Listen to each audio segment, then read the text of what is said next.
A very good evening to you all. Welcome to session 18 of Life and Homeopathy Through My Eyes. And the topic today is on one of the most vital organs of our body.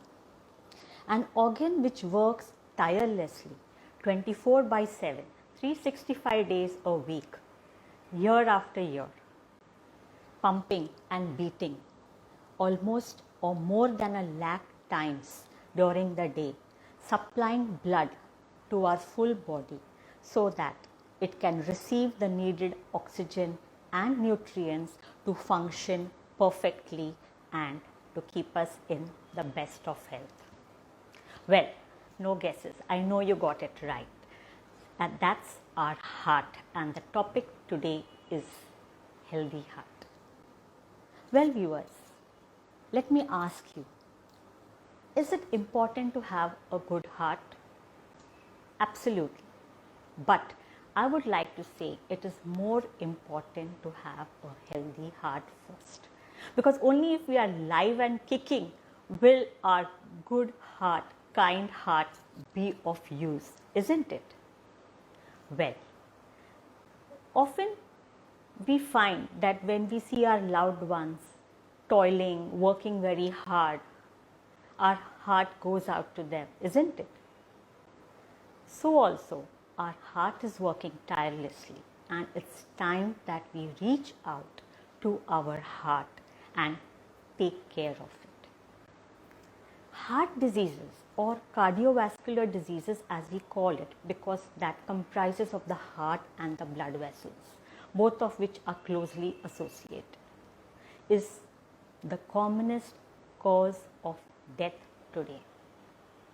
But today, in the session, we shall learn how to prevent heart diseases, which one can be prevented, or how early diagnosis and treatment can really help and prevent diseases and deaths. So, joining us soon on our session today is well-known, famous interventional cardiologist, Dr. Harish Mehta. Telling you a little bit about Dr. Harish Mehta. He has worked with world-renowned interventional cardiologists and been a part of groundbreaking research projects. He has been trained in Austria, UK, Switzerland, USA, and has more than 30 or 30 plus researches and publications to his credit. With an experience of more than 2 decades, he is affiliated to well-known hospitals in Mumbai, be it Lilavati Hospital, Hinduja Hospital, SL Raheja Fortis Hospital, Harkisondas Reliance Foundation Hospital, and a few more. He has in the past also been associated with hospitals like Jaslok, Breach Candy, and Nanavati. So let me tell you, he is a visiting faculty at the university in Switzerland. A very good evening to you, Dr. Harish Mehta. Welcome to our session. How have you been? Good. Thank you for accepting to be on our session in spite of a really hectic schedule. So, my pleasure, Dr. My pleasure completely. Thank you so much. So before wasting any time, we go ahead with our sessions because our viewers have lots to know from you and learn from you. So to begin with, I would like to ask, Doctor, what is a heart attack and why two are falling prey to heart attack today? Yeah. So heart attack is a word which you use in layman terms. In medical terms, it is called myocardial infarction. What it means that the blood supply to the heart itself gets interrupted due to a blood clot formation in the blood vessels supplying the heart, which gives rise to damage to the heart, which is called a heart attack. And why is it youngsters today are also Yes. fallen prey to heart Okay. attacks, doctor? Yeah, in the olden days, we were told that most old people get heart attacks, and wherever I trained abroad, it was generally people above 60, 70 used to get a heart attack. But I came back to Right. India, I got a shock that I was seeing 40-year-old, 30-year-old, even 20-year-olds getting heart attacks. One of the predominant reasons I attribute is to a poor lifestyle. When I mean by poor lifestyle, it does not mean that it's only about diet or about lack of exercise. It's also about stress. Since we are a developing and a growing economy, the stress is much higher on the younger people to perform, to earn a lot, and to be aggressive. And with this BPO culture, you tend to overwork at night, you don't sleep well. So, all these things together combined with bad lifestyles and addiction. So, smoking is one of the main reasons that we see more heart attacks in young people in our country. Right. And of course, the last, not the least, is the uncontrolled or with unobservational exercises because people take supplements, people take things to augment their body without knowing the effects or side effects of the medicines or the drugs they are taking. Right. Wow. Very well put, Dr. Harish. Youngsters now can have a clue to what could be causing or impacting their body and how they could prevent it, what best they can do in spite of all the stress and the hectic lifestyle that they have. Right. So doctor, we often know or often it is told that mild heart attack or the doctor says it's a massive heart attack. What exactly does that mean? What is the differentiation? Right. The differentiation. So, if you can you hear me?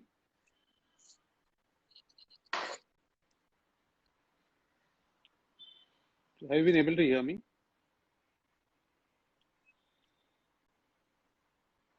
Dr. Acharya, can you hear me? Yes, I can hear you. In between it was buffing. Okay. I can hear you. Yeah. So, is the percentage of the muscle that is involved decides the mild or the severe heart attack. So, if your main blood vessel of the heart is involved, which is called the LAD, left anterior descending artery, which supplies about 60 to 65% of your heart muscle, then it's called a major heart attack. And if it involves a smaller branch like a circumflex, which involves about 10% of your heart, that's called a mild. And when it involves in between the two, which is the right coronary artery, then we label it in between heart attacks. So it's the percentage of damage that occurs decides heart attack. I'm gonna move a bit. True. Right. Yeah, So I'm well, gonna sit in another viewers, place. Maybe the buffering is better. yes, the Wi-Fi I think would be more stable. Yeah, Right. yeah, Okay. yeah. Okay. So This seems more stable. viewers, right. So, well, viewers, as Dr. Harish Mehta said, it's the amount of what the artery supply is to the heart muscles. Depending on that is what we decide whether it is a mild or a major heart attack, especially when the major vessels which are supplying the heart muscles are blocked. It will be more part of the heart muscle which gets affected, whereas when the branches, the small branches are the ones which are blocked, a small portion of the heart would get affected. So that is the difference between massive and mild heart attack is what Dr. Harish Mehta just put forth to us. Right, Dr. Mehta? Dr. Mehta, you can hear me?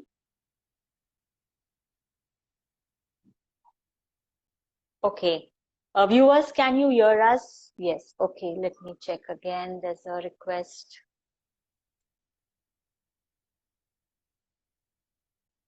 Doctor, you're already there, so okay, I'll send the request again. There's some Wi-Fi issue. Viewers, just hold on, and Dr. Harish Mehta will be back soon. Till then, if you have any queries, think about it, and you can put forth to us so that Dr. Harish Mehta can reply to the queries. In the beginning, he started with as to why. Okay. Let me just accept his request. Why is this not going through? I can view your request, Dr. Harish, but I am not able to click on it. Yes, yes, yes. Now it will happen. Yes. Okay. Yeah, I'm there. Now you can hear me, doctor?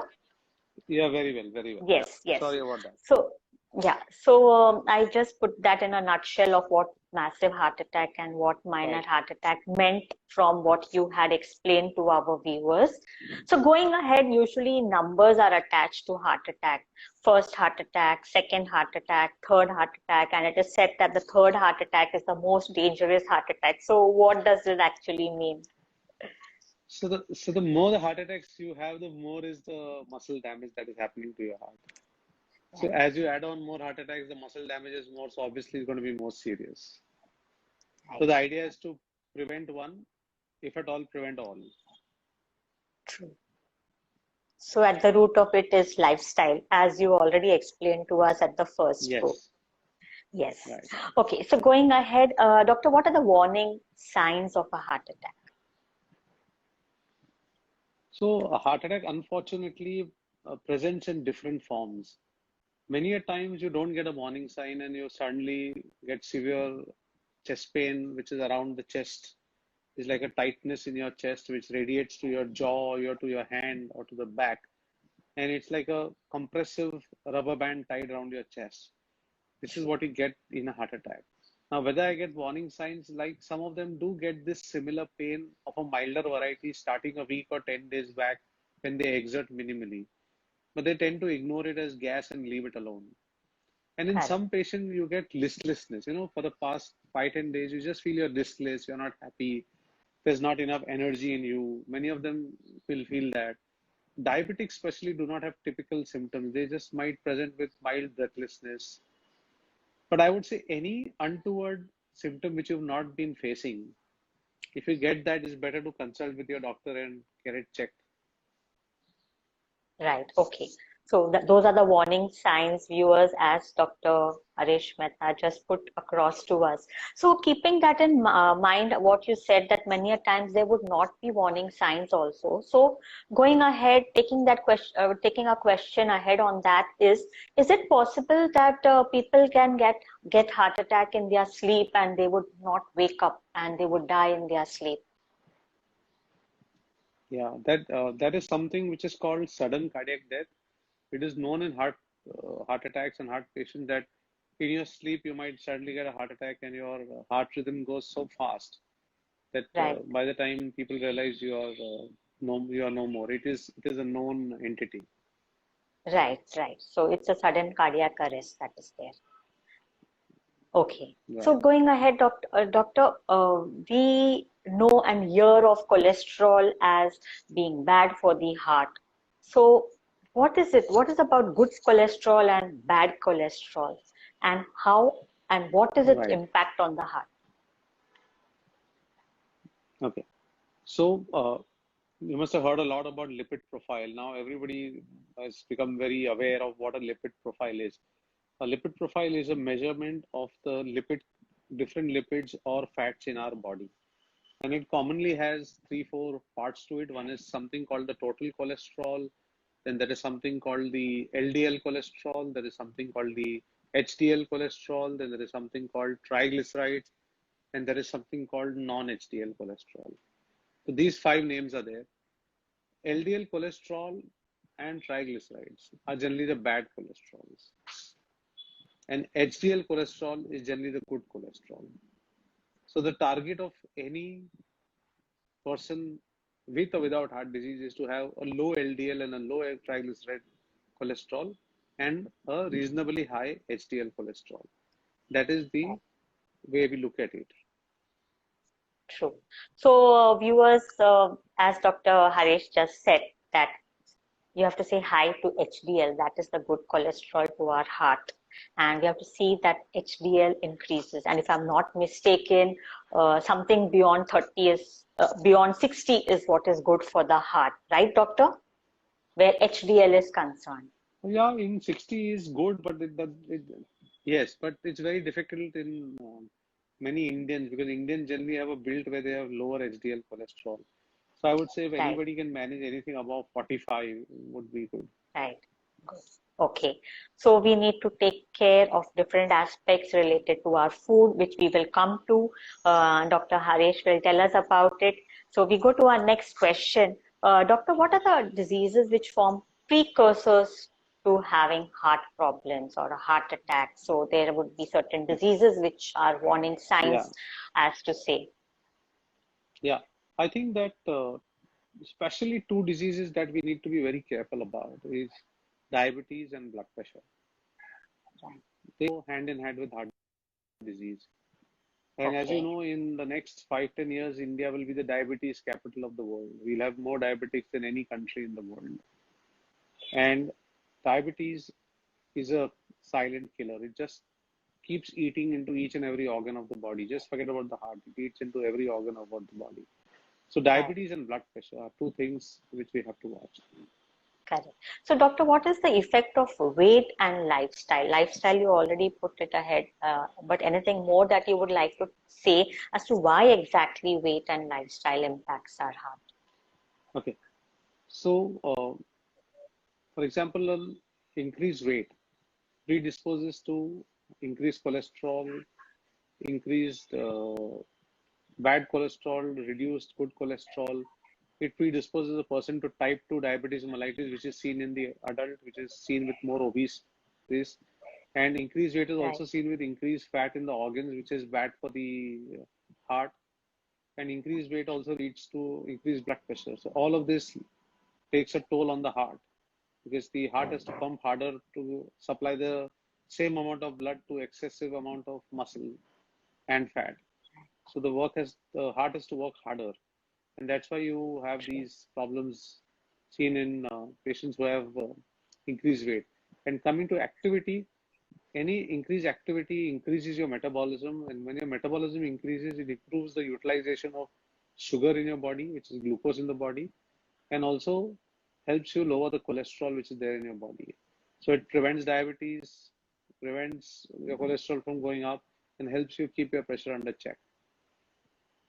And of Right. course, So, it if also reduces stress. true, yes, because the good hormones increase, the good Yeah, chemicals increase in our body, which takes care of the bad chemicals. Doctor, talking about lifestyle, where healthy eating habits also form a very important role. So, would you like to say something to our viewers as to what are the heart healthy foods or which should be right. seen that we consume? See, the heart healthy foods are the foods which people don't like, and the foods which people like are generally not heart healthy. So I would say you have to strike a balance. You have to decide what's ultimately good for your heart. So as long as you manage to eat lots of greens, fruits, preferably raw vegetables, raw things, avoid processed foods. Processed foods contains a lot of sugar, which is hidden, which you don't know. It contains a lot of trans fats, which is called trans fatty acids, which we don't know. And it also contains a lot of salt. All these Right. three add up to giving you diabetes, blood pressure, and increased cholesterol. So as far as possible, stay away from processed foods. Home food is the best Right. food. Now, one more thing we need to know is the importance of carbohydrates and fats in the body because many people don't understand what is a good fat, what is a bad fat, what is good carbohydrates, what is bad fat carbohydrates. And the biggest problem is the WhatsApp. Suddenly you'll get a Right. WhatsApp that American Heart Association has removed cholesterol from its risk factors. That's not true. They are just saying that all fats are not bad. Which fats to eat is important and how much fat Right. is good or bad for you. If you personally ask me, it is the carbohydrate which is a bigger problem than the fats. And I mean carbohydrates, people just add it as sugar that they have with their tea. That is one carbohydrate. Carbohydrate is there in everything. Carbohydrate is there in wheat. Carbohydrate is there in the foods we eat. Is there in the chips. Is there everywhere. There's sugars in everything and added in every soft drink you have, every piece Right. of cake you have, every piece of biscuit you have. So it is carbohydrate. So we have to cut down on the whites which we have in our body. So the whites are sugar, salt, dairy products. Right. These three, and white flour, which is the wheat. Maida. Right. Yes, maida and the wheat. So these four are not great foods to have. Of course, I'm not saying don't have them at all, but you should be in moderation. And fats, the trans fats are not good. If you have good fats like olive oil, if you cook in homemade ghee, which is quite okay to have. Right. So you should know which fat to choose. Yeah. Right. Wow. I think you covered everything related to food, and I'm sure, I hope our viewers have got it right, what Dr. Harish Mehta just put forth, because it is so very vital to our heart. So, if I have to just sum it in short, it is what doctor said about the fats, that's the trans fats, the partially hydrogenated vegetable oils. We should make a habit to read food labels. That also would be a good thing. And maybe avoid restaurant food, as doctor already said. Home cooked food is the best food. We should include greens. We should include fruits in our regular diet. And we should see that what we have is more of healthy fats, olive oil, because fats are important, but how much you have, which you have, is what is crucial when fats are concerned, because it's with the good fats that we have the fat soluble vitamins which get absorbed. So it is important, but which and how much is to be seen. So we have to restrict on the whites, which doctor told us about. So take care of the salt that you take, the sugar that you take, maida products that you take. So in short, bakery items have to be taken care of. So if you want to have a healthy heart, we need to follow what Dr. Harish Mehta just put forth to us regarding the food that he said. So doctor, about heart attack or heart diseases being hereditary, what is the role of heredity related to heart diseases? Right. So does heart attack does run in families. So if you have a family member, especially a male family member who's had a heart attack before the age of 65, or if you have a female 60 and a female member before the age of 65, then it is that you are genetically prone. And if your first degree relatives on either side have heart diseases or have died young, Right. then you have a high chance of developing a heart attack. So you have to be more careful compared to someone else who doesn't have a family history. True. So uh, I think with heredity, if one takes care of lifestyle, which also you said completely, maybe we could put heredity a little behind and we could go ahead with a healthy heart, right, doctor? Yeah, because heredity is something you can't do much about, but you Right, at least know that you are more at risk. So you can right, modify your lifestyle accordingly to correct, mitigate the hereditary risk. right. So we need to take care of our lifestyle so that we know, or as we already know, if there are hereditary factors present, and we can keep this past history behind and see that our future is taken care of with a good lifestyle. Doctor, before we go ahead, we have one or two questions from our viewers, Sure. one of which says that how much fat is good or should be can one consume during the day? So it shouldn't exceed 15% of your total calorie content. Now, it's a Right, very difficult process to decide 15%. The right, way I look at it, to see fat it is, the fat you use to cook your food is the oil you use to cook your food should be enough fat. That is the predominant fat you should have. And in right, addition, a piece of cheese, a good cheese is good fat. And I would say it's better to have a little cheese or a butter than to have margarine because margarine is worse. So they need to know that because the margarine is always projected as low fat, low fat. But you forget that right, it's not good fat.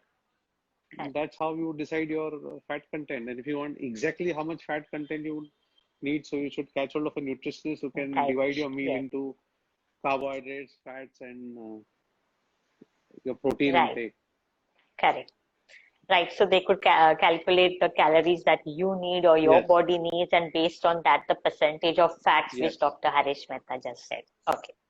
So I think there was a question before also regarding cholesterol. Should one take medicines for cholesterol?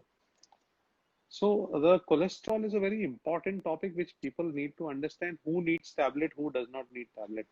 Because there are many people who need tablets and don't take it, and then many who don't need tablet are taking it. So first of all, you need to speak to your doctor regarding your cholesterol level and understand your risk factor. When I mean understand your risk factor, there are scores available with the doctor. He assesses the score based on your age, your family history, your presence of diabetes, your presence of hypertension, your presence of previous heart issues, your presence of other weight.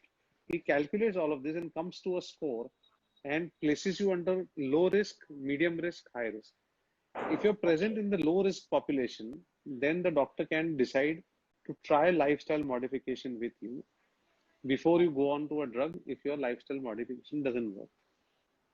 But if you are someone who falls in the high risk category, so I have a family history, I have diabetes, I have blood pressure, I am fat, I am sedentary, I've had a previous heart issue, then these patients, in addition to lifestyle modification, have to take cholesterol lowering medicines.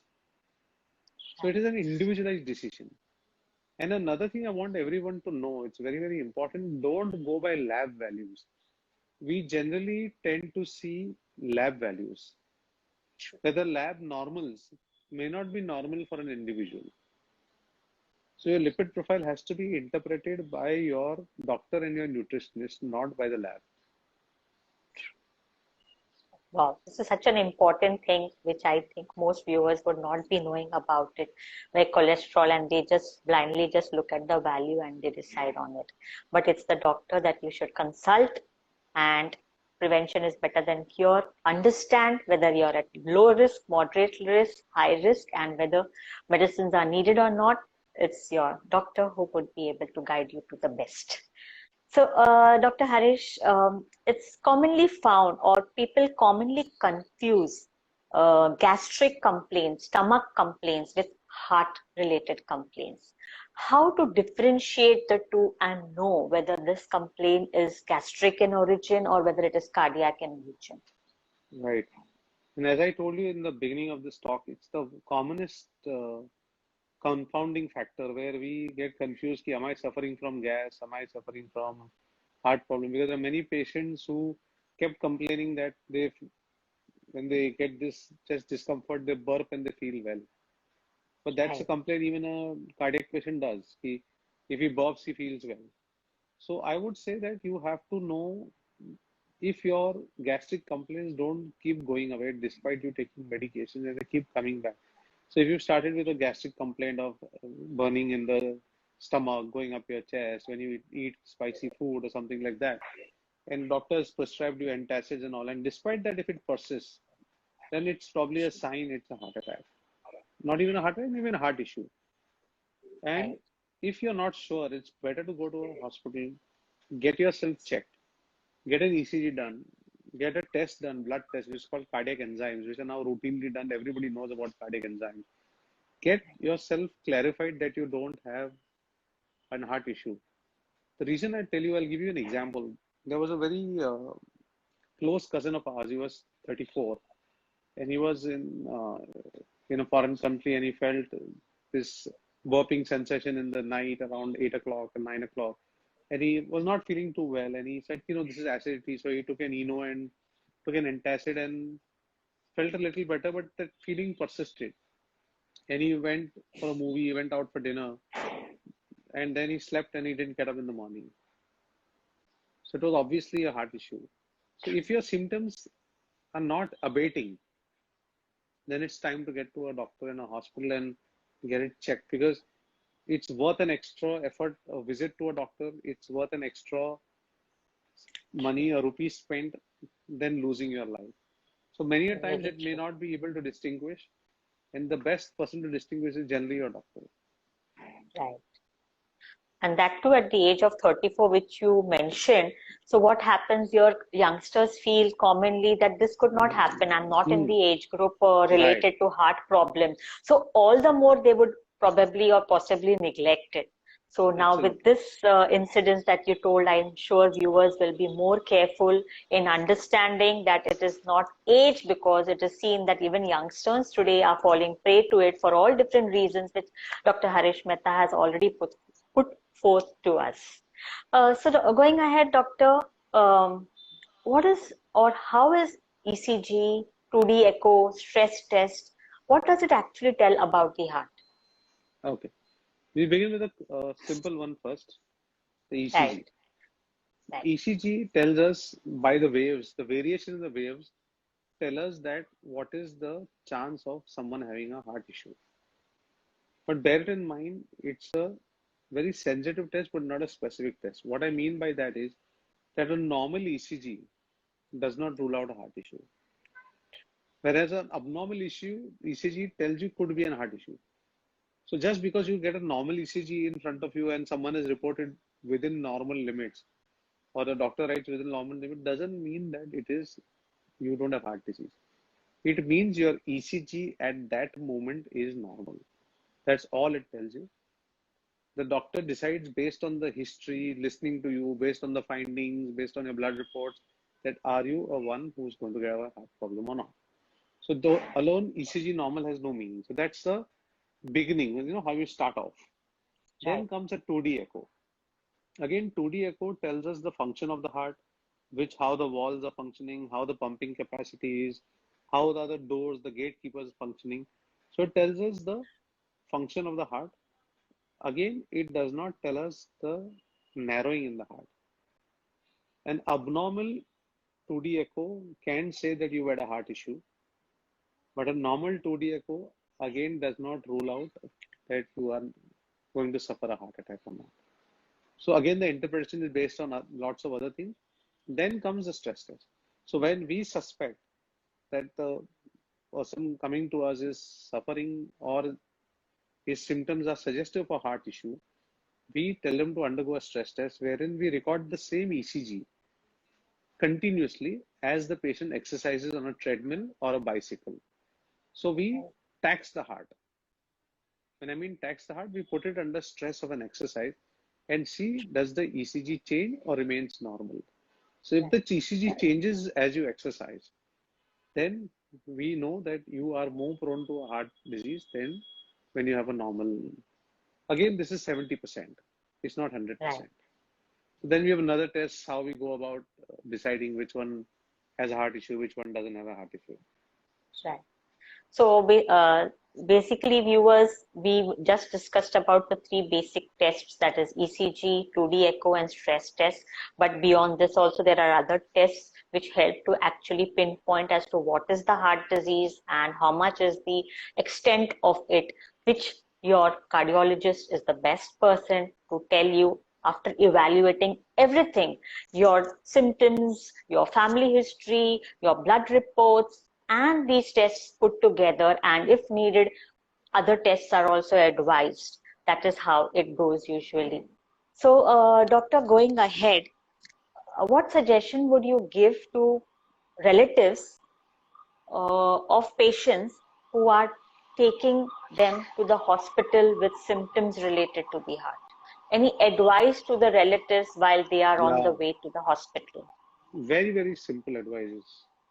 Okay, In the city of Mumbai, don't waste time. You don't waste for the ambulance if you feel that he's having a heart attack. Quickly right, get him into the elevator, bundle him into your car, and take him.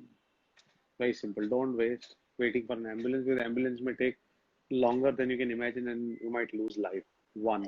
true, Second important thing is that if he's awake and conscious, take a Disprin, not Ecosprin, Disprin. You get the dissolvable Disprin. right, Dissolve it in water and make him have it. If he can't swallow, just crush the Disprin, keep it under the tongue, it'll get dissolved. Third, do not give Sorbitrate when he's getting a heart attack. Now, this is okay, something which goes against conventional teaching. You must have heard everybody, he sorbitrate मुंह right, के नीचे डाल दो. right, No, when you're having a heart attack, don't give sorbitrate. But if you give sorbitrate, there's a risk the blood pressure may drop and the patient may fall down unconscious. So sorbitrate in a heart attack is no. I can right, explain to you when to give sorbitrate. That I can come to it later. true, Fourth, if he's unconscious, see whether he's breathing or not. Put a wisp of cotton under his nose and see if he's breathing and see if his heart is beating or not, or his chest is moving or not. If it is not, then ideally you should know how to do a basic cardiopulmonary resuscitation. So I would recommend that each and every citizen of any country should know how to do a cardiopulmonary resuscitation, wherein you have to Right. do thumping of the heart.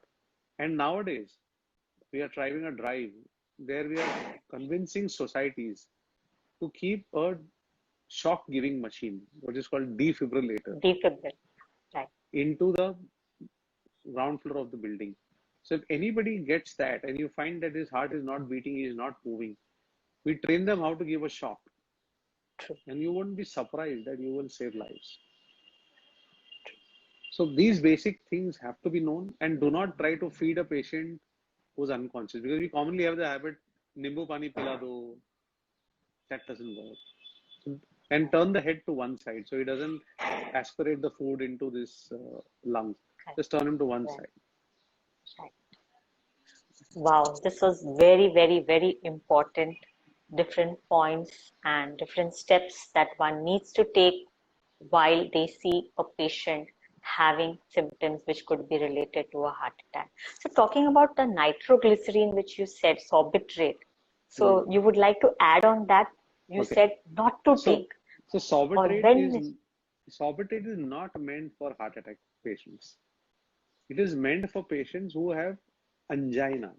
Now, heart attack is damage to the muscle wall due to blockage of the artery.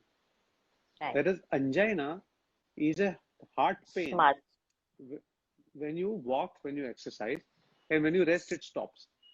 Right. So that is called stable angina. That does not come suddenly.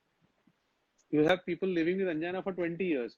They say, I walk a mile, I get a heart attack, I stop, I take sorbitrate and I walk, I feel better. For that kind of patient, sitting down, having one sorbitrate under the tongue, waiting for 10-15 minutes and resuming walk is safe. Not for a heart attack patient. But even in a patient with angina, taking sorbitrate and getting up immediately and walking can lead to blood pressure drop and fall. So and it does not save lives. Aspirin, the Dispirin I told you, saves life because it's a clot dissolving medicine. That's going to dissolve the clot. Sorbitrate doesn't dissolve the clot. And heart attack is caused by clots formed in the heart over the block. So they need to understand the difference. Best is don't take sorbitrate because sorbitrate doesn't save lives. True. Great. So regarding defibrillator, which you just mentioned, I think abroad it's already being practiced. It has been kept at different locations, but here it has to be taken into account. And I think that's a good work that you all are doing to get this into practice. So, doctor, about fainting, do people with heart attacks or heart diseases tend to faint or have a syncope? Yes. Many patients with heart disease can faint. One of the main reasons of fainting is when you have a heart attack, your heart rate may go too fast, which is called ventricular tachycardia or ventricular fibrillation, where the heart is so fast that it cannot eject blood to give blood pressure. So the blood supply to the brain is impeded and you can faint. The second time you can faint is when you have severe chest pain. There's a nerve in the body which is called the vagus nerve. When the vagus nerve is the nerve which reacts to pain. The moment you get pain, this vagus nerve sends a signal to the body. It's a protective signal. I am going to reduce the heart rate. I'm going to reduce the blood pressure. You're going to start feeling better. And that's why your pressure drops and you fall again. Third is, suppose you have a heart attack, what I told you, caused by the right coronary artery, which is called the inferior myocardial infarction. In that, the blood supply to the conduction system of the body, of the heart, which maintains the heart rate, that gets impeded. And when that gets impeded, the conduction system gets cut off. So the heart rate, which was maintaining 60, 80, suddenly drops to 30 because the lower chamber, which is the ventricle, tries to take over that conduction system, but it is not efficient enough to take over. And that's when the pressure can drop. So these are very common. People with heart attack do faint. And that's why defibrillator helps. Wow. Yes. So viewers, as doctor said about the conductions, this is basically the electrical impulses which go to the heart and help the heart to pump to beat and to push out the blood. So when this conduction is impaired, that is when the things go wrong, as doctor just put it to us just now. So, doctor, this is about the fainting where you said ventricular fibrillation, arrhythmias are basically at the root cause of these things that are happening. So when patients having problems related to blockages and angiography is advised to them, they always feel that angiography means it is going to end in angioplasty. So why is this so? Why is this I conception that I fail to understand why the fear. rather Because it is one sitting, both the things are done? no, let's see what happens. There are two types of angioplasty. One is angioplasty done during a heart attack. During a heart attack, when you reach a hospital, time is muscle and muscle is life. The aim is to save muscle. And the only way to save muscle is to restore blood supply to the blocked vessel which is supplying the muscle. True. And worldwide, the best mechanism of restoring blood supply to these muscles is angioplasty. So if you're not going to allow your doctor to do an angioplasty after the angiography, the doctor doesn't lose anything. You lose significant part of your muscle, which eventually will lead to a bad life and a reduced lifespan. So both True. ways, the patient will lose. So an angioplasty and angiography go hand in hand in acute heart attack situations. Never discuss this option with your doctor. Ki, I will take 10 opinions and come back. By that time, it will be too late for you at that time. True. Trust the doctor you Right. go, trust the hospital you go to. Now comes the second scenario when there is what I told you, stable angina. Where you walk, you get chest pain. Where you rest, the chest pain stops. Again, you walk, the chest pain comes. These patients, when they undergo an angiography, and then there's a block in the blood vessel, that is the time you can ask your doctor, keep pause after the angiography. I want to think, I want to know whether I want to do it, and what are the pros and cons of doing it and not doing it. Right. There you have time to postpone the angioplasty or even defer it or postpone this bypass or defer it or do it at convenience, a relatively time bound convenience. It cannot be, I'm going to wait 10 years. There you Right. have time. So you have to differentiate between heart attack and a stable situation. Heart attack can never wait. True.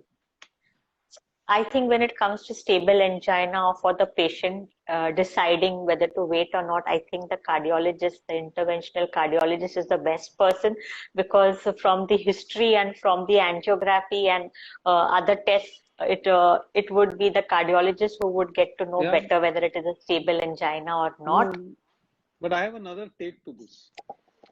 The Right. difference between population abroad and the patients in India, I have an honest belief in that. The people abroad are well informed about their disease.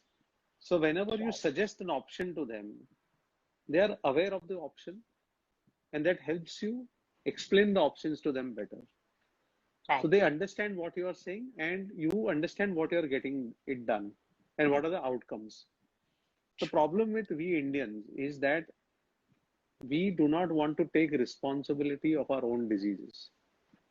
Right. You will say my mother will decide, my auntie will decide, my uncle will decide, my brother will decide, my sister will decide. No, that's not right. You have to decide. So you have to read about your own disease yourself. Be aware. Don't treat doctor as a god. Doctor is an individual like you who's trained to treat these problems. Have a discussion with him, understand the pros and cons, and both of you come to a decision together.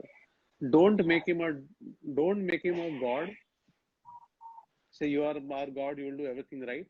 And if it goes bad, then you make him a devil. So neither make him a god nor make him a devil. Understand your problems with him, decide with him. Then your decision will never go wrong. Wow, this was really truly wonderful, that where it's so important for the patient-doctor relationship to be such that you are able to communicate, understand your disease, understand what you are going through and what could be the outcome if XYZ done or not done, and that's where the decision comes into play, and the doctor is with you for supporting you and for your life bet. So, doctor, are open heart surgeries being done today also? And when is it that open heart surgeries are needed? Right. Open heart surgery is still done, quite a few. And Right. open heart surgery is needed as per what we see on the angiogram or the condition of the patient. So if you have multiple blocks, long blocks in a patient with diabetes, then bypass or an open heart surgery is better than doing an angioplasty. But even the same patient who's non-diabetic and you have multiple blocks with, but which are not very long, they are narrow and short segment, then the angioplasty will perform equally well. But of course, if there are issues with the valve and there are lots of other issues like there's a hole in the heart or there is vessels which are abnormally connected, so all these need surgery. So it depends on which needs surgery. Although we have treatment for valves and holes without surgery also, but again, that's a Right. different gamut. It's like going with your car to a mechanic and you let him Hmm. decide whether he just wants to change the fuel pipe or he wants to change the whole fuel pump. Right. So, in short, it is the extent of the problem that Yes. is there in the heart, which by which a doctor can decide which type of surgery is needed or which Yeah. intervention is needed, and can the patient and the doctor discusses and takes it ahead. Yeah. Yeah. So, doctor, I just spoke about hole in the heart. So it's a very layman type of a term which we say, hole in the heart. So does this hole in the heart or that septal defect which is there, does it heal on its own with age, which is commonly seen at birth, congenitally? So what is the consequences, and can it heal on its own? Yeah. So if you have hole in the heart, it generally can close depending on the size and the location. There are multiple holes in the heart. One is between two atrium, one is between two ventricles. Then there's a connection between the aorta and the pulmonary artery. Sometimes there's a hole between aorta and the valve. But sometimes there are arteries which are switched across. Nishta, can you help me for a minute?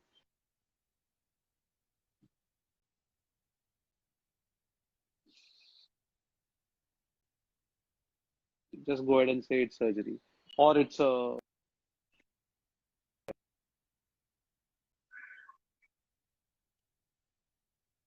So all depends on what you see, what is the blood pressure, what is the pressure in the heart.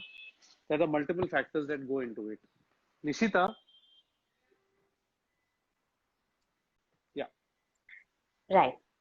Uh, give okay. me the other headphones. It's battery. So, well, Hmm. viewers, we were discussing Give me about the other hole in the headphones. heart, which is basically a septal defect Yeah, between the atriums, the two upper chambers of our heart, and between the two lower chambers of our heart. There is a partition which we call as septum. So, when there is a defect in this partition and the blood between the two upper chambers, the two atria, or the blood between the two ventricles mix battery together, needs. that is where the problem can come up, and it's the symptoms which may arise because of hole in the heart, by which one can decide about what the intervention can be. So, doctor, you would like to say anything more about it while there was Yeah. some problem in between? So the hole in the heart, suppose is a hole between two atrium, and the location is safe enough. We can close it with an umbrella device without surgery. And if there's a Right. hole in the between the lower chambers, we have option of either surgery or we can also again close with a device. So the location and the pressure that is there in the system that decides it. But if you have blood mixing, like a tetralogy of Fallot, where you have mixing of blood between Right. two chambers and you get the blue babies, they Right. generally need surgery. They're the ones who generally need surgery. So basically, based on the symptoms of Symptoms and what we what? see and what we see. Right. Yeah. Correct. Fine. So this And was some about may hole need in the. and some may need repair even at birth. Once you do nowadays we are doing fetal echoes. So we do echoes of the child in the mother. And if we locate that this child is going to be born with a defect which is not sustainable to life, the moment the child is born, we take it for surgery. So that is also done nowadays. That can save lives. Yes. Yes. So coming to the end of our session, I would like to ask can patients with heart problems be more prone to paralysis or stroke? So, heart problems like coronary artery disease, the blocks I was talking about, they're basically a process called atherosclerosis, which means there is lipid deposition in the blood vessels supplying the heart. The same Right. thing can happen to blood vessels supplying the brain, supplying the spine. So they all can give rise to paralysis. And plus, when you get heart attacks, you can form clots in the heart. These clots can dislodge from the heart and go into multiple areas of the brain and the spine and cause paralysis. So they go together. It's basically vascular disease. That's why no longer we call it cardiac diseases. We call it cardiovascular diseases. Right. Fine. So one has to be very careful. You know the association now, right from cholesterol, high blood pressure, diabetes, to heart problems, and even stroke and paralysis. So, doctor, before we end, we cannot end without asking you what tips would you have already given us quite a number of tips during the session. Is there something more that you want to say I always for a believe healthy that heart? I always believe that the health is in your hand, Very true. right? It doesn't belong to Yes. anybody else. It's your body, you need to take care of it. So I would say that you have to be stress free ideally, but at least be less stressful. So one is to be less stressful. The best way of being less stressful is reduce your desires to some extent. If you can, learn to meditate because that's the best way of reduction of stress. Meditation helps you reducing stress. Meditation helps you sleep better. Meditation helps you live longer. So if you follow something as simple as meditation, it has spiritual, mental, physical, and cardiac benefits. So that's the first thing I tell everybody, especially the younger population of today. And it also helps you being happy with yourself. And when you're happy with yourself, you are less prone to addictions. So you're less prone to developing habits of drinking, alcoholism, cocaine addiction. Third, very important thing is keep your sugars and blood pressure always under check. Visit your doctor regularly. Go by what he says. Don't get carried away by WhatsApp messages or relatives telling you this sugar is good at your age, this blood pressure is good at your age. Don't do that. And for young people, especially when you go for an exercise schedule, please consult your doctor before you start and you continue because there are times where trainers will push you hard and lift more weight. Take this tablet. This is a fat burner. It's going to reduce your fat. You take this to supplement is good for you. And they don't realize these all these supplements do have their side effects. They are like increasing heart rate, causing heart attacks. They can cause blood vessels to clot. So the fat burner can cause heart to stop. So you have to have your doctor telling you which is good for you, what is bad for you. So before you do all this, live healthy, live with less stress, be happy. Wow. Thank you so much. That was really well put, Dr. Mehta. It was a wonderful session, and I would say straight from the heart.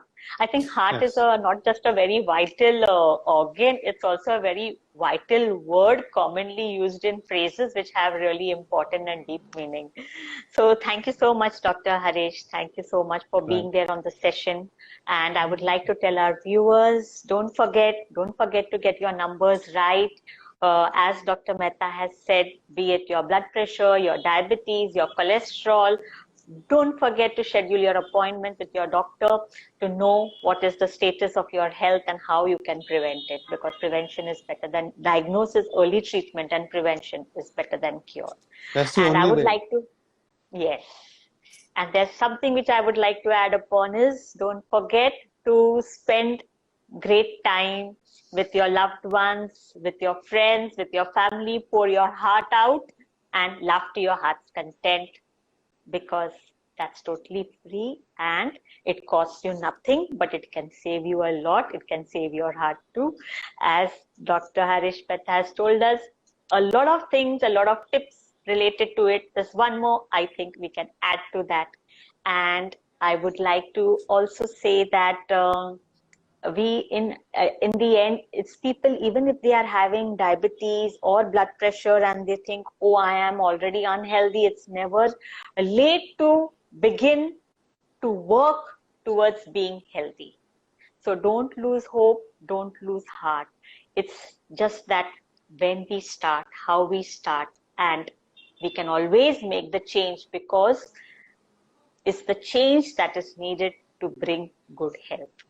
So, well, viewers, don't forget to share this video with your loved ones or with those in your contact. You never know how many hearts that you would be saving by sharing this video with great information, great knowledge imparted to us from Dr. Harish Mehta. So thank you so much, Doctor. Thank you, Thank you. viewers. Thank you. And don't forget to like, follow, and subscribe to all our social media handles, be it Facebook, Insta, or YouTube. And continue to live healthy, stay healthy, and listen to your heart. Thank you so much. Thank you, everybody. Thank you, Dr. Harish Mehta. It was really nice, and thank you for gracing our session. Thank you so much. Not at all. My pleasure. Thank you. Thank you for having me over.